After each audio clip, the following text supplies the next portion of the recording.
श्री स्वामी समर्थ. नमस्कार. तुमचे सर्वांचे माझ्या यूट्यूब चॅनलमध्ये खूप खूप स्वागत. तुमच्या सर्वांच्या इच्छा मनोकामना पूर्ण होत हीच स्वामी महाराजांच्या चरणी प्रार्थना करते आणि आजच्या आपल्या एका नवीन व्हिडिओला सुरुवात करते. आजच्या व्हिडिओमध्ये म्हणजेच बघा, आपण मल्हारी सप्तशतीचे पारायण कोणी करावे, कसे करावे, तसेच कुलदैवत खंडोबाचे नवरात्र उपवास याबद्दल जे काही नियम आहेत ते आपण सर्व जाणून घेणार आहोत. तर तुम्ही माझा हा व्हिडिओ शेवटपर्यंत नक्कीच पहा. व्हिडिओला नवीन असता लाईक करा, शेअर करा आणि असेच नवनवीन अध्यात्माचे व्हिडिओ पाहण्यासाठी चॅनलला देखील सबस्क्राईब अवश्य करा. मार्गशीर्ष महिना म्हणजे बघा, प्रत्येक घरामध्ये, घराण्याला, प्रत्येक कुळाला कुलदेवी आणि कुलदैवत हे असतंच. आता कुलदेवी म्हणजे आपल्या कुळाची आई आणि कुलदैवत म्हणजे आपल्या कुळाचे वडील. सगळ्या देवी देवतांची सेवा करता, सगळे पारायण करता, याची भक्ती केली, त्याची भक्ती केली, दानधर्म करताय, पण तुम्ही तुमच्या कुळाचे कुलदैवत आणि कुलदेवी यांची सेवा करत नाहीये, त्यांचा मानपान करत नाही, तुमच्या राहत्या घरामध्ये तुम्ही कुळाच्या कुलधर्म कळत नाहीत, तर तुम्हाला कशामध्येच बरकत नसणार आहे. भलेही तुमच्याकडे पैसा असेल पण तुमच्याकडे सांसारिक सुख नसेल, तुमचे मुलं वाईट वळणाला लागलेले असतील, घरामध्ये शांतता नसेल, वेगवेगळ्या अडचणी असतील, तर यामुळे तुमची कुलदेवी आणि कुलदैवत याची सेवा अगोदर करा आणि मग बघा. तुम्हीच अनुभव घ्या आणि नंतर मला सांगा. आता बघा, जगाच्या पाठीवर तुम्ही कुठेही असाल आणि खंडोबा महाराज म्हणजेच खंडोबा तुमचे कुलदैवत असतील, तर यावर्षी 2025 मध्ये 21 नोव्हेंबर वार शुक्रवार या दिवसापासून खंडोबाच्या नवरात्रीला सुरुवात होत आहे आणि 26 नोव्हेंबर वार बुधवार या दिवशी खंडोबाचे नवरात्र संपत आहे. खंडोबा जर तुमचे कुलदैवत असेल तर 21 नोव्हेंबरला तुम्हाला घटस्थापना करायची आहे आणि 26 तारखेला चंपाषष्ठीच्या दिवशी घट हलवायचे आहेत. आता कुलदैवत खंडेराव महाराज तुमचे असतील तर 21 तारखेपासून तुम्हाला खंडोबाच्या नवरात्रीच्या उपवासाला सुरुवात करायची आहे आणि 26 तारखेला घट हलवल्यानंतर खंडोबाची तळी भरून तुम्हाला हे उपवास सोडायचे आहेत. ज्याप्रमाणे आपण नवरात्रीमध्ये उपवास करतो त्याप्रमाणेच या खंडोबा षडरात्रीत उपवास करायचे आहेत. ज्यांना शक्य नाही त्यांनी अगदी उठता बसता उपवास धरला तरी देखील चालेल. आणि या मल्हारी षडरात्र उत्सवात खंडेराव महाराजांची सर्वात प्रभावी सेवा म्हणजे मल्हारी सप्तशती या ग्रंथाचे पारायण आवर्जून करायचे आहे. आता मल्हारी सप्तशती या दिव्य ग्रंथाचे पारायण कसे करावे, हे पारायण कोण करू शकतं, या पारायणाचे नियम काय, तर बघा, हे पारायण महिला करू शकतात. वाचनाची सुरुवात कुठून करायची, या पारायणाचे उद्यापन कधी करायचं, या ग्रंथामध्ये किती अध्याय आहेत, वाचनाची योग्य वेळ, नैवेद्य, संकल्प, आरती, संपूर्ण माहिती आपण या व्हिडिओमध्ये पाहणार आहोत. तर बघा, आता मल्हारी सप्तशती ग्रंथामध्ये एकूण 14 अध्याय आहेत. मल्हारी सप्तशती ग्रंथाचे पारायण शक्यतो आपल्या घरामध्ये जो कर्ता पुरुष असतो, आपले सासरे असतील किंवा आपले पती असतील, मुलगा असेल, त्यांनी ही सेवा करायची असते. पण समजा तुमचे मुलं, तुमचे पती हे पारायण काही करत नसतील, तर या गोष्टी मानत नसतील, तर आपण महिलांनी हे पारायण केलं तरी सुद्धा चालतं. कारण आपलं कुलदैवत म्हणजे आपले वडील आहे. मग आपण ही सेवा केली तर आपले वडील नक्कीच स्वीकार करतात. या खंडोबाच्या नवरात्रीमध्ये मल्हारी सप्तशतीचं पारायण करायचं असेल तर काही नियमांचं पालन करणं तितकंच महत्त्वाचं असतं. जसं की या खंडोबाच्या नवरात्रीमध्ये ब्रह्मचर्याचं पालन करायचं आहे, नॉनव्हेज खायचं नाही, आपणही खायचं नाही आणि घरातल्यांना सुद्धा खाऊ द्यायचं नाही. कारण साक्षात आपल्या कुलदेवताचे हे नवरात्र आहेत. भलेही तुमच्याकडे घटस्थापना नाही तरी सुद्धा हे 6 दिवस हे नियम आवर्जून पाळायचे आहेत आणि ह्या 6 दिवस आपल्याला परान्न सुद्धा घ्यायचं नाही.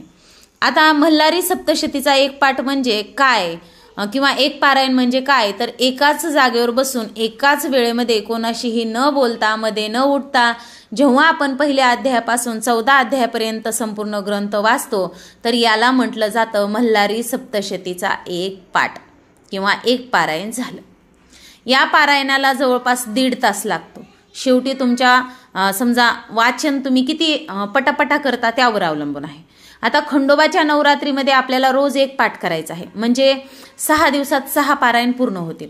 पण या 6 दिवसामध्ये 6 पारायण शक्य नसतील तर तुम्ही 3 पारायण किंवा 5 पारायण सुद्धा करू शकता आणि हे सगळं त्या ग्रंथात दिलेलं आहे.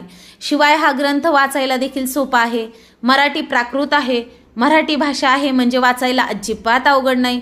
पण समजा तुमच्याकडे वेळ नसेल तर या 6 दिवसामध्ये तुम्ही एक पारायण पूर्ण केलं तरी सुद्धा चालू शकतं. 6 दिवसात एक पारायण पूर्ण करण्यासाठी आपण नित्यसेवेप्रमाणे रोज 3 अध्याय 4 दिवस, नंतर समजा एक अध्याय 2 दिवस या पद्धतीने, किंवा तुमच्या वेळेनुसार 14 अध्याय 6 दिवसात कसे वाचायचे हे तुम्ही देखील ठरवू शकता. पण 6 दिवसामध्ये आपल्याला 14 अध्याय वाचून पूर्ण करायचे आहेत, म्हणजे आपलं झालं एक पारायण. बघा आता तुमच्या वैयक्तिक निर्णय हा. आता मल्हारी सप्तशतीचं पारायण करण्यासाठी कोणतीही वेगळी पूजा मांडणी करायची गरज नाही. तुमच्याकडे घटस्थापना केलेली असो किंवा नसो तरी देखील आपण हे पारायण करू शकतो. घटासमोर बसून आपल्याला वाचन करायचं आहे. तुमच्याकडे घटस्थापना नसेल तर देवघरासमोर बसून आपल्याला वाचन करायचं आहे. पूर्ण 6 दिवस बसण्यासाठी एकच जागा असावी आणि बसण्यासाठी एकच आसन असावं. आणि 6 दिवसामध्ये वाचनाची वेळ सुद्धा आपल्याला कोणती तरी समजा एकच वेळ ठरवून घ्या. तुम्हाला ज्या वेळेमध्ये समजा शक्य होईल ती वेळ आपण जर ठरवली तर बरं राहील. कारण की दररोज वेळ बदलण्यापेक्षा आपण एक वेळ ठरवली तर चांगले आहे ना. सकाळी करा किंवा मग सायंकाळी जरी आपण दिवे लागण्याच्या वेळेला हे पारायणाची वेळ ठेवली तरी देखील चालेल, असं काही नाही. फक्त 6 दिवस बसण्यासाठी एकच जागा असावी, एकच आसन असावं. 6 दिवसामध्ये वाचनाची वेळ सुद्धा एकच ठेवायची. एखाद्या दिवशी अडचण असेल, थोडीशी वेळ समजा सकाळी 8ला वाचलं तर 8:30ला सुरुवात केली तरी काही हरकत नाही. आता वाचनाची योग्य वेळ सांगायची झाली तर सकाळी लवकर उठून आंघोळ करून अतिशय उत्तम. पण सकाळी कामाच्या आपल्या घाई गडबडीत मुलांना शाळेत जायचं असतं, शक्य होत नाही. मग सकाळी ब्रह्ममुहूर्तापासून ते सायंकाळी पर्यंत तुम्ही कधीही सेवा केली तरी चालू शकते. फक्त दुपारी 12 ते 12:30 या वेळेमध्ये आपल्याला वाचन करायचं नाही. 21 तारखेला घटस्थापना झाल्यानंतर संकल्प करायचा आहे. संकल्पामध्ये या 6 दिवसात तुम्ही किती पाठ करणार आहात याचा सुद्धा उल्लेख करायचा आहे. आणि तुमची काही इच्छा असेल तर ती सुद्धा तुम्हाला खंडेराव महाराजांना सांगायची आहे. मल्हारी सप्तशतीचं पारायण आता कसं करायचं तर बघा, सगळ्यात आधी स्वामी स्तवन वाचायचं, त्यानंतर एकदा मल्हारी कवच वाचायचं, त्यानंतर एकदा मल्हारी हृदय स्तोत्र वाचायचा, त्यानंतर एकदा मल्हारी अष्टक वाचायचं आणि मल्हारी मार्तंड जप करून तुम्हाला क्रमशः 1 ते 14 अध्याय वाचन करायचे असतात. ते झाल्यानंतर आपल्याला क्षमा प्रार्थना स्तोत्र म्हणायचं, त्यानंतर काहीतरी गोडाचा नैवेद्य दाखवायचा, आरती करायची. आरती सुरुवातीला गणपतीची, त्यानंतर खंडोबा महाराजांची, त्यानंतर मग आपण आपलं आसन सोडायचं. अशा पद्धतीने पारायण करायचं. आता पारायणाचं उद्यापन म्हणजे काय, असं काही वेगळं नाही बरं.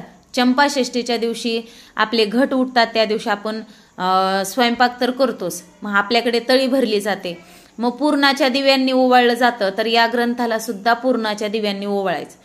जो काही आपण गोडाधोडाचा स्वयंपाक केलेला आहे त्याचा नैवेद्य दाखवायचा आणि या प्रकारे साधं सोपं आपलं उद्यापन असतं. आता बघा, जो प्रामाणिकपणा सेवा करतो ना, अगदी व्यवस्थित आणि किती मनातून श्रद्धेने सेवा करतोय ना आपण, हे खंडेराव महाराजांना नक्कीच माहिती असते. कुलदेवाची कृपा असते म्हणून तळी भंडार आपल्या मूळ पीठावर जाऊन देवाचा मान सन्मान करणं खूप महत्वाचं आहे. आपल्या घरात एकदा तरी का होईना तुम्हाला 6 दिवसामध्ये सेवा करायची आहे. एक तरी पारायण करावं. 3 अध्याय तुम्ही दररोज पठण करू शकता, नाहीतर एकाच बैठकीत आधी सांगितल्याप्रमाणे दुर्गा सप्तशती ग्रंथ ज्या पद्धतीने आहे त्याच पद्धतीने मल्हारी सप्तशती ग्रंथाचे पारायण तुम्हाला एकाच बैठकीत करायचे आहे. काही अडचण असेल तर तुम्ही 6 दिवसामध्ये एकच पारायण करा. तो ज्याचा त्याचा वैयक्तिक निर्णय आहे. कुणी 3 करा, कुणी 5 करा. आता जेव्हा शारदीय नवरात्र उत्सव येतो किंवा चैत्र नवरात्र उत्सव येतो तेव्हा आपण भरभरून आपल्या कुलदेवीची आई भगवतीची सेवा करत असतो. त्याच पद्धतीने आपल्याला 6 दिवसाच्या कालावधीमध्ये भगवान शंकराचे रूप असलेल्या खंडोबा महाराजांची सेवा करायची आहे. आपल्याला श्री मल्हारी सप्तशती ग्रंथाचं पारायण करायचं. अतिशय सुंदर दिव्य अनुभव देणारा मल्हारी सप्तशती हा ग्रंथ आहे. केलेल्या सेवा कधीही वाया जात नाहीत. आपल्याला त्या कधी ना कधी आपल्या प्रारब्धासाठी उपयोगाला येतात. तर बघा, अशा प्रकारे आजच्या व्हिडिओमध्ये आपण ही माहिती जाणून घेतलेली आहे. तर तुम्हाला माझा हा व्हिडिओ आवडला असेल तर नक्कीच तुम्ही व्हिडिओला एक लाईक करा, शेअर करा आणि असेच नवनवीन अध्यात्माचे व्हिडिओ पाहण्यासाठी चॅनलला सबस्क्राईब अवश्य करा. झालेली सेवा स्वामी महाराजांच्या चरणी अर्पण करते आणि माझा हा व्हिडिओ इथंच थांबवते. श्री स्वामी समर्थ. जय जय स्वामी समर्थ. धन्यवाद.